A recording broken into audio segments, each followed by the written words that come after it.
মৃত ব্যক্তির নামে ইফতারি করানো যাবে কি না? সম্মানিত দর্শক মণ্ডলী, মৃত ব্যক্তির নামে ইফতারি করানো প্রথাটি আমাদের এলাকাতে খুব বেশি রয়েছে। মানুষ মনে করে রমজান মাসে মৃত ব্যক্তির পক্ষ থেকে মানুষকে খাওয়ালে তার কবরে তার সুবিধা হবে, এটা মানুষ মনে করে এবং এইভাবে প্রথাগতভাবেই করে আসছেন বলে আমরা অবগত। সম্মানিত দর্শক মণ্ডলী, এ ব্যাপারে রাসূল সাল্লাল্লাহু আলাইহি সাল্লাম কিছু বলেননি যে মৃত ব্যক্তির নামে মানুষকে খাওয়াতে হবে এবং তাতে মৃত ব্যক্তির কোনো উপকার হবে, তা বলেননি। রাসূল সাল্লাল্লাহু আলাইহি সাল্লাম মৃত ব্যক্তির ব্যাপারে দুইটি বিধান স্পষ্ট করেছেন। তার একটি হচ্ছে তার জন্য দোয়া করা। আবু হুরায়রা রাদিয়াল্লাহু তাআলা আনহু বলেন, রাসূল সাল্লাল্লাহু আলাইহি সাল্লাম বলেছেন, ইজা মাতাল ইনসান ইনকাতা আনহু আমালুহু, যখন মানুষ মারা যায় তখন তার কর্ম বন্ধ হয়ে যায়, তার আমল বন্ধ হয়ে যায়। ইল্লা মিন সালাসাতিন সাদকাতিন জারিয়াতিন আও ইলমিন ইনতাফাউ বিহি আও ওয়ালাদিন সালিহ ইয়াদউ লাহু। একটি হচ্ছে সাদকা জারিয়া, মানুষ যদি সাদকা জারিয়া কিছু করে থাকে, এমন সাদকা করলো যেটা চলমান রয়েছে, যেমন মসজিদ তৈরি করে দিল, মাদ্রাসা তৈরি করে দিল, এরকম যদি চলমান কিছু সাদকা করে থাকে তাহলে মরার পরেও সে নেকি পাবে। আর একটি হচ্ছে যে এমন বিদ্যা রেখে গেল, যে বিদ্যা আরেকজন অর্জন করে, তার বিদ্যা আরেকজন অর্জন করে, যতজন মানুষ তার পক্ষ থেকে বিদ্যা অর্জন করছে ততজনের পক্ষ থেকে সে নেকি পেতে থাকবে, যাকে বলা হয়েছে উপকারী বিদ্যা। তার আরেকটি হচ্ছে দোয়া, ওলাদুন সালেহ, সৎ সন্তান রেখে গেল যে তার জন্য দোয়া করবে। অত্র হাদিসে এই তিন ধরনের নেকি মানুষ পেতে থাকে, হাদিস মুসলিম। ঠিক অনুরূপী রাসূল সাল্লাল্লাহু আলাইহি সাল্লাম একদা বলেন, তোমরা খালেসভাবে মৃত ব্যক্তির জন্য দোয়া করো। রাসূল সাল্লাল্লাহু আলাইহি ওয়াসাল্লাম মৃত ব্যক্তির জন্য দোয়া করার ব্যাপারে এখানে আদেশ করেন আর বলেন যে তোমরা তার জন্য খালেস করে দোয়া করো। তিনি আরও বলেন যে জনৈক ব্যক্তি রাসূলের দরবারে এসে বলল, আল্লাহর নবী, ইন্না উম্মি উফতিলাতাত ও আযুন্নুহা লাউ তাকাল্লামাত তাসাদ্দাকাত। আল্লাহর নবী, আমার আম্মা হঠাৎ মারা গেছেন, আমি মনে করছি তিনি কথা বলতে পারলে দান করতেন, আমি কি তার পক্ষ থেকে দান করতে পারি? তার জন্য নেকি হবে কি? রাসূল সাল্লাল্লাহু আলাইহি সাল্লাম বলেন, হ্যাঁ, তুমি তার পক্ষ থেকে দান করো, তোমার দানের নেকি তোমার মা পাবে। হাদিস বুখারী মুসলিম। অত্র দুই তিনটি সহিহ হাদিস দ্বারা প্রমাণিত হয় যে মানুষ মরার পরেও নেকি পেতে পারে দুইটি মাধ্যমে। তার একটি হচ্ছে দান, আর একটি হচ্ছে দোয়া। তবে দান যদি খাদ্য প্রদান হয় সেটাও হতে পারে, রমজান মাসেও মানুষ খাদ্য প্রদান করতে পারে, কিন্তু মরা মানুষের নামে যেটা করা হয় সেটা হলো সাদকা। তেমত অবস্থায় ইফতারি নামে আম মানুষকে কি খাওয়াতে পারে? তা নয়। এমত অবস্থায় তাহলে ফকির মিসকিনকে খাদ্য প্রদান করতে হবে, তাহলে সেটা দান হিসাবে হতে পারে। আমরা মনে করি এই চলন্ত প্রথাকে বন্ধ করে যেভাবে রাসূল সাল্লাল্লাহু আলাইহি সাল্লাম বলেছেন সেভাবে দান করাই ভালো, তাহলে মৃত ব্যক্তির জন্য উপকার হবে। তা হচ্ছে এক নাম্বার, মুখে তার জন্য দোয়া করা, যার যেভাবে সম্ভব।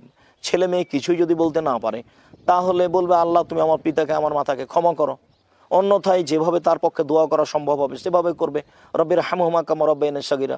আর না হলে মৃত ব্যক্তির জন্য রাসূল সাল্লাল্লাহু আলাইহি ওয়াসাল্লাম খালেস করে যে দোয়াটা করেছেন, আল্লাহুম্মা গফির লাহু ওয়ারহামহু ওয়াফিহু ওয়াফু আনহু, এই দোয়াটা বলবে, তার পক্ষে যেভাবে সম্ভব হয় দোয়া করবে মৃত ব্যক্তির জন্য।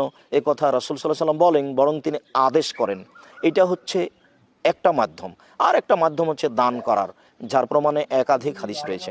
আমরা পৃথিবীর সকল দিনই মুসলিম ভাই বোনকে মৃত ব্যক্তির উপকারার্থে এই দুইটি পথ অবলম্বন করার জন্য অনুরোধ জানাচ্ছি। প্রশ্ন, মৃত ব্যক্তির নামে ইফতারে মানুষকে দাওয়াত করে খাওয়ানো যাবে কি না? মৃত ব্যক্তির নামে যে সমস্ত আয়োজন আমাদের দেশে হয় বেশিরভাগই ভুয়া, ভ্রান্ত, বেদাতি আয়োজন। সর্বোচ্চ এতটুকু করতে পারেন এতিমখানায় খাবারের ব্যবস্থা করতে পারেন। স্বাভাবিক মানুষজন যারা গরিব মিসকিন নয় তাদের সবকে ডেকে দাওয়াত দেওয়া, এগুলো কুসংস্কার। মৃত ব্যক্তির নামে ইফতার মাহফিল করা যাবে কিনা বা ইফতার দেওয়া যাবে কিনা? মৃত ব্যক্তির নামে ইফতার মাহফিল করা যাবে না, ইফতার দেওয়া যাবে না। কারণ মৃত ব্যক্তির জন্য যেটা প্রদান করা হয় সেটা সাদাকা, আর সাদাকা সবাই খেতে পারে না। রাসূলুল্লাহ সাল্লাল্লাহু আলাইহি ওয়াসাল্লাম বলছেন, হাদিসটি বর্ণিত হয়েছে তিরমিজির মধ্যে, সনদ সহিহ 652 নম্বর হাদিস। এই হাদিসে রাসূলুল্লাহ সাল্লাল্লাহু আলাইহি ওয়াসাল্লাম বলেন, ধনী ব্যক্তি এবং সামর্থ্যবান ব্যক্তির জন্য সাদাকা হালাল নয়। যখনই আপনি ইফতার দিবেন আপনার মৃত বাবা মা, দাদা দাদি বা নানা নানি বা শ্বশুর শাশুড়ির জন্য ইফতার মাহফিল করাবেন, তখন ওই ইফতারে সকল শ্রেণীর মানুষ অংশগ্রহণ করবে, যেটা তাদের জন্য খাওয়া জায়েজ হবে না। আর এই মর্মে বিখ্যাত ফকিহ শেখ মোহাম্মদ বিন সালেহ আল ওসাইমিন রহিমাহুল্লাহ তিনিও ফতোয়া দিয়েছেন। মাজমু ফতোয়া 17 নম্বর খণ্ডের 155 পৃষ্ঠায় এই মর্মে আলোচনা এসেছে। সুতরাং মৃত ব্যক্তির পক্ষে ইফতার মাহফিল করবেন না।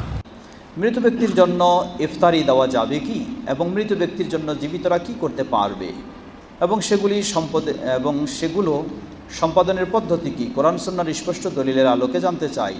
অনেকগুলি বিষয়। প্রথম বিষয় হলো, মৃত ব্যক্তির পক্ষ থেকে ইফতারের আয়োজন করা রাসূল সাল্লাল্লাহু আলাইহি ওয়াসাল্লাম ও সাহাবায়ে কেরামদের থেকে এমন প্রমাণ পাওয়া যায় না, তাই এটি না করাই উচিত। যেটি প্রমাণ পাওয়া যায় তার পক্ষ থেকে দান সদকা করা, সেটাই করবে। রমজান মাসে মৃত ব্যক্তির নামে মানুষকে দাওয়াত দিয়ে ইফতার করানো যাবে কি? মৃতের নামে না, বিদআত। এমনিই মানুষকে ইফতার খাওয়ানো যাবে, অনেক নেকির কাজ। যত মানুষকে আপনি ইফতার খাওয়াবেন তত মানুষের সিয়ামের সব আপনি পাবেন। আমি ঢাকা বিশ্ববিদ্যালয় থেকে এসেছি। আমার প্রশ্ন হচ্ছে, মৃত ব্যক্তির জন্য কাউকে ইফতার করানো যাবে কিনা? আলহামদুলিল্লাহ, আমাদের ঢাকা ইউনিভার্সিটির ভাই অনেক সুন্দর একটি প্রশ্ন করেছেন। রমাদান মাস চলছে, আমাদের সকলেরই একটা আবেগ কাজ করে আমাদের বাবা মা যাদের মারা গেছে তাদের জন্য কিছু করতে। এই জন্য অনেকেই রমাদান মাসে মৃত বাবা মা বা মৃত ব্যক্তির নামে ইফতার করাতে চাই। কারণ ইফতার করার একটা ফজিলত হলো যে যাদেরকে ইফতার করানো হচ্ছে তারা সিয়াম থেকে যত নেকি অর্জন করছে, ইফতার যে করাচ্ছে তারও অনুরূপ নেকি তার আমলনামায় লিখিত হয়, মানে লেখা হয়। এই নেকি অর্জনের জন্য মৃত ব্যক্তির নামে, যে আমি আব্বা মার নামে যদি ইফতার করা হয়তো এই নেকিটা আমার বাবা মায়ের নামে যুক্ত হবে, কিন্তু বিষয়টা ভুল, সঠিক নয়। মৃত বাবা মা বা মৃত ব্যক্তির নামে ইফতার করানো যাবে না। কারণ একটা জিনিস খেয়াল রাখবেন, মানুষ মারা যাওয়ার পরে যে জিনিসটা দেওয়া হয় এটা সাদাকা। আর ইফতার করানোর জন্য বা মসজিদে যদি ইফতার করেন, এখানে শুধু সাদাকাটা খাওয়ার হকদার এতিম এবং মিসকিন, ফকির মিসকিন, শুধু এরাই ভক্ষণ করবে। মৃত ব্যক্তির নামে যে খাবার খাওয়ানো হয় এটাকে সদকা বলা হয়। আর এই সদকা সবাই খেতে পারে না, এই সদকা খেতে পারে ফকির এবং মিসকিনরা। এ সম্পর্কে আল্লাহ সুবহানাহু ওয়া তাআলা সূরা তাওবার মধ্যে বলেন, ইন্নামাস সাদাকাতু লিল ফুকারা ওয়াল মাসাকিন, নিশ্চয়ই সদকা ফকির এবং মিসকিনদের জন্য। সুতরাং মৃত ব্যক্তির জন্য যে ইফতার খাওয়ানো হয়, এই ইফতার একমাত্র ফকির এবং মিসকিনরাই খেতে পারবে, ধনীরা এটা খেতে পারবে না। এমনইভাবে অন্যান্য খাবার যেটা আমাদের দেশে মৃত ব্যক্তির নামে খাওয়ানো হয়, পিতামাতার নামে খাওয়ানো হয়, এই খাবার সহ যে কোনো খাবার মৃত ব্যক্তির নামে খাওয়ানো হোক না কেন, সেটা একমাত্র ফকির এবং মিসকিনরাই খেতে পারবে, সমাজের সর্বস্তর লোকেরা খেতে পারবে না। এখন ফকির আর মিসকিন কাকে বলা হয়? মিসকিন বলা হয় যার কাছে একদিন চলার মতো খাওয়ার মতো টাকা আছে, আর একদিন চলার মতো খাওয়ার মতো কোনো টাকা থাকে না। উদাহরণস্বরূপ, একদিন কমপক্ষে চলতে হলে 100-150 টাকা বা সর্বোচ্চ 200 টাকা লাগে। তো যে ব্যক্তি 200 টাকার মালিক একদিন খেতে পারবে, এ ব্যক্তি হলো মিসকিন। আর ফকির বলা হয় যে ব্যক্তির কাছে টাকা আছে, সম্পদ আছে, কিন্তু জাকাত দেওয়ার মতো সম্পদ নেই। অর্থাৎ যেই পরিমাণ টাকা থাকলে জাকাত দিতে হয় কিংবা ফেতরা দিতে হয়, ওই পরিমাণ টাকা নেই। যেমন 7.5 ভরি স্বর্ণ বা 52 ভরি রূপা যেই দাম হয়, এই দামের পরিমাণ টাকা যদি কারো কাছে না থাকে, একটু কম থাকে, তাহলে তাকে বলা হয় ফকির। মানে সে গরিব মানুষ, এখনও ধনী হয় নাই, তার উপরে জাকাত আসে নাই। এই ব্যক্তিরা মৃত ব্যক্তির খাবার খেতে পারবে, ইফতার খেতে পারবে।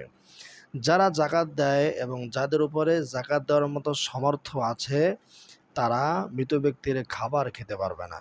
যেই দিন মৃত ব্যক্তির খাবার খাওয়ানো হবে, ওই দিন যদি তার কাছে জাকাত দেওয়ার মতো সামর্থ্য থাকে, ওই দিনও তার জন্য খাওয়া বৈধ হবে না। যদি তার থেকে কিছু কম টাকা থাকে তাহলে সে খেতে পারবে, অন্যথায় খেতে পারবে না।